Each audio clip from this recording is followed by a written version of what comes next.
अस्सलाम वालेकुम रहमतुल्लाहि व बरकातुहू। दोस्तों, मैं हूं आपका भाई हाफिज़ गुलाम मुस्तफ़ा सऊदी अरब से।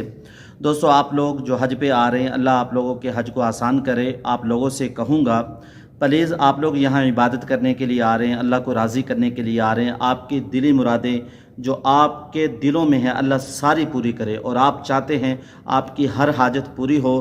दोस्तों, आप लोगों ने दो काम करने हैं।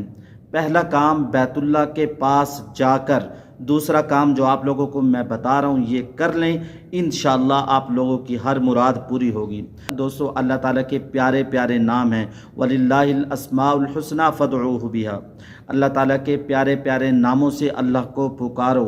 अल्लाह ताला के एक कम सौ नाम है, जो इनको याद करे, इन पर ईमान लाए, इनको महफूज रखे, इनको महफूज कर ले, वो जन्नत में दाखिल हो गया। दोस्तों, बिला ताखीर हम शुरू करते हैं। जो शख्स इस नाम को निहार मुँह सुबह सवेरे उठते वक़्त 20 मरतबा पढ़ेगा, मामूल बनाएगा, इसको हमेशा पढ़ेगा, अल्लाह ताला ऐसा ज़हन अता करेंगे जो बारीकियों को समझेगा, मुश्किलात को वो हल कर सकेगा। या रज़ाक, खूब रिस्क देने वाला, इसका माना यह है। अल्लाह ताला के इस नाम का आप लोग हमेशा विर्द रखें, और ऐसा जहन देंगे जो बारीकियों को समझने वाला होगा, जिससे आप लोग बारीकियों को, मुश्किलात को हल कर सकेंगे। दूसरा अल्लाह का नाम है अल वहाबु, बड़ा फयाज, बहुत देने वाला।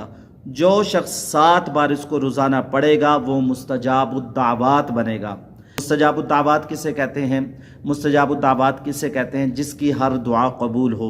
आप लोग प्लीज़ इसको रोज़ाना 7 बार पढ़ लिया करें, आपकी हर दिली मुराद पूरी होगी। अल्लाह ताला के इन नामों के अंदर इतनी तासीर और ताकत है, लोगों ने कुछ दिन पढ़ने के बाद वो लोग आते हैं, कहते हैं बुज़ुर्गों को, हमने कुछ दिन इन नामों को पढ़ा, अल्लाह ताला ने इन नामों की बरकत से हमारी हर मुराद को पूरा कर दिया।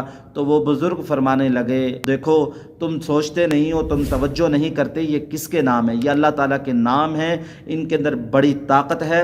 आप लोग इन नामों का ज़रूर विर्द रखें। आप लोगों को वो 2 नाम भी बताने वाला हूँ जो इसमें आज़म है, जो अल्लाह के नबी सल्लल्लाहु अलैहि वसल्लम ने अपनी प्यारी बेटी को हुक्म दिया और उनको फरमाया, सुबह शाम तुम इस तरीके से दुआ मांगा करो, इनको इस तरीके से पढ़ा करो। दोस्तों, आप लोग आखिर तक पूरा सुनकर जाइएगा। ताला का एक नाम है अल क़य्यूम, सबको कायम रखने वाला, थामने वाला। जो इस इसम को हर रोज़ तन्हाई में 70 बार पढ़ेगा, इंशाअल्लाह कुंद ज़हनी से निजात पाएगा। अगर आपका बच्चा, अगर आप लोग हज पे आ रहे हैं, कोई चीज़ याद नहीं हो रही, दोस्तों आप लोगों ने हज के सफ़र में बहुत सारी दुआएं याद करनी हैं, अगर याद नहीं हो रही इसको पढ़ें, इंशाअल्लाह कुंद ज़हनी से निजात पा लेंगे। आप लोगों ने ये अमल करना है, ये मुजर्रब है, बुज़ुर्गों ने इसको आजमाया है। जो हम आप लोगों को बता रहे हैं ये मुजर्रब है, ये आजमाए हुए हैं, लोगों ने इसके ज़रिए से अपने मसले हल करवाए हैं। कुंद ज़हनी ख़त्म, हाफ़ज़ा मजबूत, दिल मुनव्वर हो जाएगा, दिल से स्याही ख़त्म हो जाएगी, दिल से बेनूरियाँ ख़त्म हो जाएगी। नमाज में, कुरान में, ज़िक्र में आप लोगों का दिल लगेगा। आप लोग इसका विर्द ज़रूर करें। इसके अलावा जिसको नींद ना आती हो वो ये 2 आयतें ज़रूर पढ़े। वतहसबुहुम अयक़ादम वहुम रुक़ूद फ़ज़रबना अला आज़ानिहिम फ़िल कहफ़, ये दूसरी आयत ये ज़रूर पढ़े, इंशाअल्लाह उसको बेहतरीन नींद आएगी।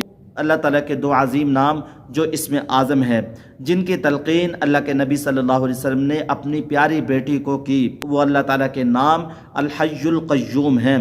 हुज़ूर अकरम सल्लल्लाहु अलैहि वसल्लम ने अपनी प्यारी बेटी हज़रत फ़ातिमा रज़ी अल्लाह तआला अन्हा से फरमाया, वो ये दुआ सुबह शाम पढ़ा करे, या हय्यु या क़य्यूम बिरहमतिका अस्तगीस अस्लिह ली शअनी कुल्लहु वला तकिलनी इला नफ्सी तरफ़त ऐन। दोस्तों, आप लोग भी ये दुआ सुबह शाम ज़रूर पढ़ लिया करें, इनमें बड़ी तासीर है। इस तरीके से दुआ मांगा करें, या ज़ल जलाल वल इकराम, या हन्नान या मन्नान, या हय्यु या क़य्यूम, या हय्यु या क़य्यूम कहकर अल्लाह को पुकारा करें, या अल्लाह कहकर पुकारा करें। अल्लाह आपकी बहुत जल्दी सुनेगा और आपकी दुआओं को कबूल करेगा। जो शख्स बकसरत अल क़य्यूम का विर्द रखेगा, लोगों में इज़्ज़त पाएगा, लोगों में शोहरत पाएगा, लोगों के दिलों में उसकी मोहब्बत आएगी। जो शख्स नमाज फजर के बाद सूरज निकलने तक अल क़य्यूम पढ़ेगा, सुस्ती कहली उससे दूर हो जाएगी। दोस्तों, सुस्ती कहली بہت بڑی بیماری ہے۔ آپ نے حج کے سفر میں سستی کہلی کو چھوڑنا ہے، اور اللہ کے نبی صلی اللہ علیہ وسلم نے سستی کہلی سے پناہ مانگی ہے۔ اللہم انی اعوذ بک من الہم والحزن واعوذ بک من العجز والکسل واعوذ بک من الجبن والبخل واعوذ بک من غلبۃ الدین وقہر الرجال۔ اللہ کے نبی نے یہ دعا مانگی ہے۔ آپ لوگوں نے حج کے سفر کے اندر سستی کہلی نہیں کرنی، اس کو یہیں چھوڑ کر جانا ہے۔ حج کے سفر میں چست چلاک رہنا ہے اور ان ناموں کے ساتھ اللہ کو پکارنا ہے، آپ کی ہر مراد پوری ہوگی۔ السلام علیکم ورحمۃ اللہ وبرکاتہ۔